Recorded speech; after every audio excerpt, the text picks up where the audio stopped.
যদি দোয়া করার সময় এই 5টি লক্ষণ নিজের মধ্যে প্রকাশ পায় তাহলে বুঝে নেবেন আল্লাহ আপনার দোয়া কবুল করে নিয়েছেন।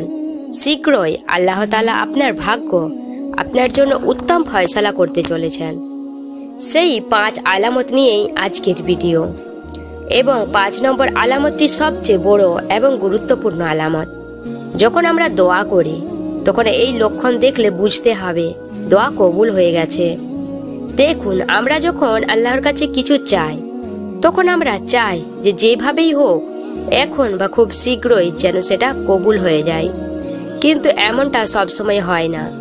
যদি আপনি হযরত ইউসুফ আলাইহিস সালাম এর কাহিনী দেখেন তাহলে দেখবেন হযরত ইয়াকুব আলাইহিস সালাম তিনি তো পয়গম্বর, তিনি তো নবী ছিলেন, কিন্তু তিনি যখন আল্লাহর কাছে দোয়া করেছেন তো একাধারে দোয়া করতে থাকতেন।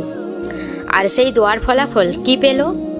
যে আল্লাহ তাআলা হযরত ইউসুফ আলাইহিস সালামকে বাদশা বানিয়ে দিলেন আর তাকে নবুয়ত দিলেন। এভাবেই ইউনুস আলাইহিস সালাম মাছের পেটে আল্লাহর কাছে দোয়া চেয়েছিলেন। তারপর একটা সময় আসে তাকে সেই পেরেশানি ও মুসিবত থেকে নাজাত দেওয়া হয়েছে।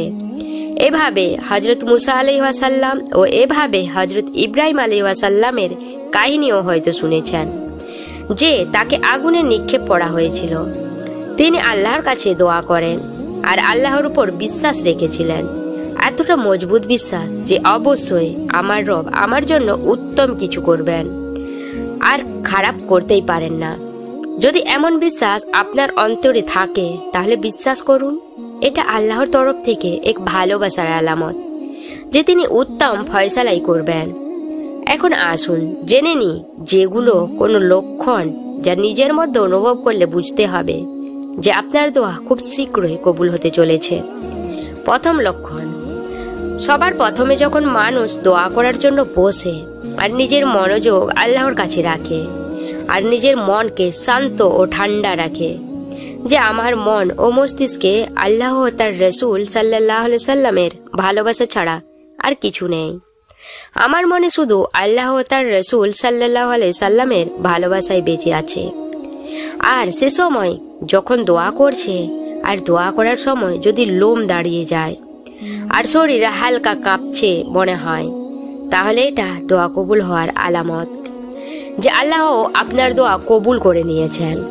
দ্বিতীয় আলামত, আমরা যখন দোয়া করি আর সেই সময় দোয়া করতে করতে যদি আমাদের চোখ দিয়ে পানি চলে আসে, সেই সময় আমরা যখন দোয়া করছি কোনো জিনিসের জন্য এবং নিজের প্রিয়জন আর পেরেশানির জন্য, আর সেই সময় চোখের পানি গড়িয়ে যায় আর দোয়া করতে থাকি, আল্লাহর সামনে কান্না করতে থাকি, তখন আল্লাহ তাআলা তার গুনাহ মাফ করে দেন এবং তার দোয়া কবুল করে নেন, যে আমার বান্দা আমি তোমার দোয়া কবুল করে নিয়েছি।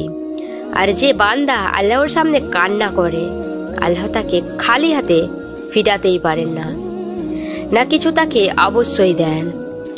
তাই আমাদের উচিত আল্লাহর সন্তুষ্টি চাওয়া।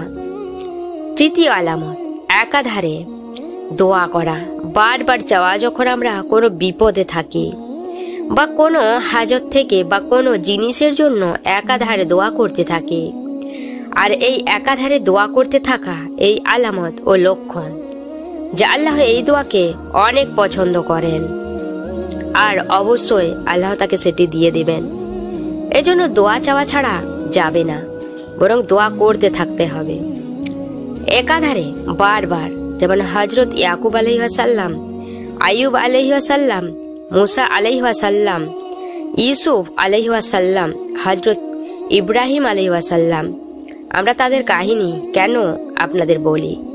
কারণ পয়গম্বর তারা গুনাহ থেকে একদম পবিত্র আর আল্লাহর পছন্দের বান্দা, আর আল্লাহর পছন্দের বান্দা হয়েও তাদের উপর বিপদ আসতো এবং তারা নিজেকে আল্লাহর কাছে সঁপে দিত আর বারবার দোয়া করতে থাকতো। কিন্তু আল্লাহ তাআলা উম্মতের জন্য নমুনা বানিয়েছেন যে পয়গম্বর তো কষ্ট সহ্য করে নেবে, কিন্তু তাদের পর যে উম্মত আসবে তারা যেন বুঝতে পারে যে যখন এত বড় পয়গম্বর হয়ে বিপদ পার করেছেন তাহলে আমরা কি, আমরাও পারবো। চতুর্থত, দোয়া করতে করতে হঠাৎ কান্না আসা, হঠাৎ করে ভিতর থেকে একদম কান্না আসা, দোয়া কবুল হওয়ার লক্ষণ। এমনটা হয় যখন আমরা বিপদে থাকি আর সেই সময় অজু করে জায়নামাজে বসে নামাজ পড়ে আল্লাহর সামনে বসে যখন দোয়া করতে শুরু করি আর ইয়া আল্লাহ বলি, তো আপনি চোখ দিয়ে অশ্রু গড়িয়ে পড়ে। আর সেই সময় দোয়া করতে যে ভালো লাগা সেটা সেই বুঝতে পারে যে আল্লাহর সামনে এভাবে বসে দোয়া করে। পঞ্চম, কোনো জিনিস পাবার ইচ্ছা যখন তাহাজ্জুদ পর্যন্ত নিয়ে আসে। হঠাৎ তাহাজ্জুদের সময় ঘুম ভেঙে যাওয়া এবং তাহাজ্জুদ পড়ার তৌফিক পাওয়া আর তাহাজ্জুদে আল্লাহর সামনে হাত তোলার তৌফিক পাওয়া। দোয়া কবুলের এর থেকে বড় আলামত আর কি হতে পারে? এর চেয়ে বড় আর কোনো আলামত দরকার নেই। সেই সময় পুরো দুনিয়া ঘুমিয়ে আছে আর সেই রাতের সময় না তো দেখার আছে কেউ, না তো কেউ শোনার আছে, শুধুমাত্র এক আল্লাহ ছাড়া, যে তিনি আমাদের দেখছেন আর আমাদের এই আমলকে দেখছেন। আর ফেরেশতাদের সামনে এলান হচ্ছে যে আমার বান্দা আমার ভালোবাসার জন্য শুধু আমাকে এক ইলাহ মেনে আমার কাছে চাইছে আর আমার সামনে কান্না করছে। তো এর চেয়ে বড় আর কোনো আলামত হতে পারে না দোয়া কবুলের।